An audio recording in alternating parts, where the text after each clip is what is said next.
जो भी हुआ था शब्दों का चयन गलत था और उन्होंने उस बात को स्पष्ट किया है। अरुण राजभर जी कह रहे हैं कि कोई ये मसला नहीं है, बीजेपी केवल इसे मसला बना रही। लेकिन वीरेश जी, सवाल ये है कि बीजेपी ने इस मसले को पकड़ लिया है और जोकर की जो एंट्री राजनीति में हुई है, क्या इससे पीछा छुड़ा पाना इस पूरे गठबंधन के लिए आसान होगा?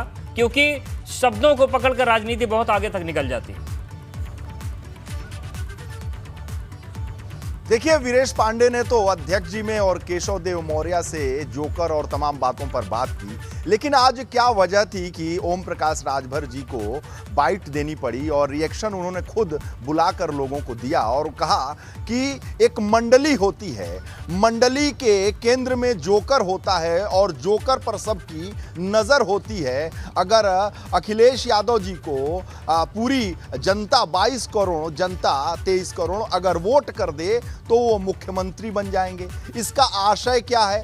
यानी गठबंधन के लोग और ओम प्रकाश राजभर जी ही नहीं चाहते कि जो उनके ऊपर जोकर चस्पा किया केशव देव मौर्य ने, उसे वो हटा सकें। इसमें भी राजनीति कौन कर रहा है? अगर वो आपने देखा होगा एएनआई की बाइट बुलाकर दिया है उन्होंने, वो वीरेश पांडे या एबीपी गंगा के किसी प्रतिनिधि को उन्होंने बुलाकर दिया या बातचीत नहीं, वो खुद दिया है। यानी सोच समझकर बोली गई बात है। वो कहते हैं एक मंडली है, मंडली के केंद्र में जोकर है और जोकर सबकी नजर में, और नजर में है अगर 22 करोड़ जनता की नजर पड़ गई तो मुख्यमंत्री होगा। तो मंडली शब्द क्या है? अरे गठबंधन होता है, एलाइज होता है, समझौता होता है। राजनीति में मंडली हमने नहीं सुना है। नाच की मंडली सुना है, बैंडबाजा की मंडली सुना है, भाड़ की मंडली सुना है, तमाम तरह की मंडली सुना है। राजनीति में मंडली नहीं होता है, राजनीति में गठबंधन होता है, समझौता होता है, एलाइज होता है। उसमें जोकर कौन लेके आया है? ओम प्रकाश राजभर जी कोई भी बात कहते हैं उसके दूरगामी राजनीतिक परिणाम होते हैं। वो कोई बिना बुलाए या बिना समझी बात नहीं कहते। बिल्कुल, और यही वजह है कि बिना समझी बात नहीं कहते। और अरुण राजभर जी से जवाब ले लेते हैं। अरुण जी, राजभर जी और लगातार जोकर शब्द जो आया है, ऐसे तो नहीं, क्योंकि ओपी राजभर जी भी बहुत समझदार व्यक्ति हैं, अच्छी राजनीति कर रहे हैं और कुछ सोचकर इन्होंने बोला होगा कि अगर जोकर 24 करोड़ जनता मान ले तो फिर सीएम बनने से कौन रोक सकता है? देखिए, सवाल हुआ नहीं है। उत्तर प्रदेश की जनता जिस तरीके से बदलाव के लिए संकेत दे रही है, भाजपा को मुद्दा चाहिए, चाहे कुछ भी बोल दीजिए, भाजपा तो लोकने के लिए तैयार ही है। उनके पास मुद्दा कुछ बचा नहीं है, क्योंकि वो मुद्दा विहीन भारतीय जनता पार्टी हो गई है। उत्तर प्रदेश से जो वादा किया था वो खोखला होती जा रही है, वो सफाया की तरफ बढ़ रहे हैं। तो उत्तर प्रदेश की जनता अगर मंडली बन गई है सत्ता परिवर्तन करने के लिए, तो फिर इसमें कौन सी नई बातें हैं? ये गठबंधन तो बहुत पुरानी बातें हैं। अब तो पूरी मंडली 23 करोड़ जनता बता तो रहे हैं वीरेश जी की 23। तो कौन है मंडली का जोकर?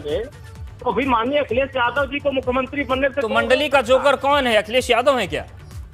नहीं, जोकर होकर यहाँ देखिए कुछ नहीं। यहाँ नहीं, वो तो आपके नेता ने ही बोला है, तो वही स्पष्ट कर दीजिए कौन किसको बोला उन्होंने। नहीं, देखिए वो जो देखिए जिस मकसद से उन्होंने जिस आशय से बोला है, वो माननीय अध्यक्ष जी बैठे हैं, वो स्पष्ट कर रहे हैं। हम यह बात का हवा नहीं दे रहे हैं, क्योंकि भारतीय जनता पार्टी इसको हवा देने में लगी है। हम तो मुद्दों के आधार पर बात करने में लगे हुए हैं। हम तो कह रहे हैं कि भारतीय जनता पार्टी महंगाई पर चर्चा करा ले, जाति जनगणना पर चर्चा करा ले। वो उनके जितने पिछड़े समाज के लोडर नेता हैं, चाहे केशव प्रसाद मौर्य हो, चाहे स्वतंत्र देव पटेल हो, इनकी हैसियत नहीं है कि वो पिछड़े समाज के लिए आवाज उठा सके। इनकी हैसियत नहीं है कि 69,000 शिक्षक भर्ती पर बोल सके। इनकी हैसियत नहीं है कि 68,500 भर्ती में घोटाला हुआ इस पर बोल सके।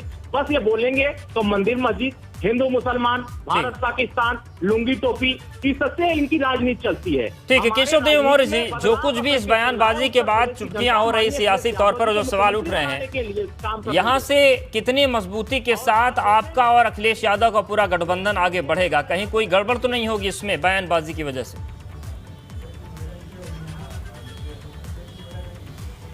अवधेश जी, कल मैंने अध्यक्ष जी में एक और बात कही थी, केशव प्रसाद मौर्य और स्वामी प्रसाद मौर्य को कठपुतली कहा था जी। भारतीय जनता पार्टी को उसमें अपमान नहीं लग रहा है कि उनके नेताओं को मैंने कठपुतली कहा था? ये क्या कठपुतली शब्द राजनीति में खराब शब्द नहीं था? मैंने कहा था केशव प्रसाद मौर्य किसी भी मंच पर हमसे मुकाबला कर लें। मैंने कहा था कि अयोध्या में भगवान बुद्ध के भी अवशेष निकले हैं। मैंने भगवान राम पे कोई आपत्ति नहीं की थी, वो पूरा नहीं दिखाया अभी चैनल ने।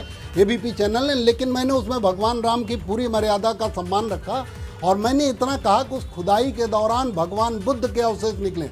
ये जो बुद्ध वंशी हैं, केशव प्रसाद मौर्य डिप्टी सीएम और स्वामी प्रसाद मौर्य कैबिनेट मिनिस्टर, इनकी हिम्मत हो तो कह दें कि नहीं बुद्ध के अवशेष अयोध्या में नहीं निकले।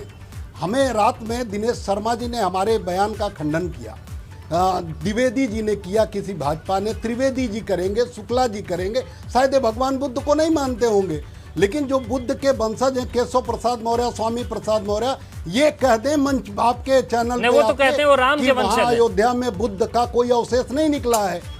वो मैं कह रहा हूं उनसे कहलवा दीजिए को राम के वंशज हैं, वो बुद्ध को। ठीक है वीरेश जी, ये भी एक मसला है क्या कि राम वर्सेस बुद्ध की भी लड़ाई छिड़ेगी? छोड़ दूंगा, मौका वो भी आ गया है। और नहीं वो कह देना, मैंने कठपुतली कहा था उस शब्द में बीजेपी केशव मौर्य जी का बयान आप सुनिए, कितना टैक्टफुल तरीके से वो अपनी पिच पर लेकर आ रहे हैं। केशव मौर्य, स्वामी प्रसाद मौर्य और भारतीय जनता पार्टी को वो अपनी पिच पर खिलाना चाहते हैं। आप देखिए कि कितने ये स्मार्ट हैं कि आप एक बड़ी आबादी जो शाक्य, सैनी, कुशवाहा, मौर्य की है, वो गौतम बुद्ध में आस्था रखती है, हिंदू धर्म में भी आस्था रखती है, लेकिन वो अशोक महान को महान मानती है, गौतम बुद्ध को में आस्था रखती है।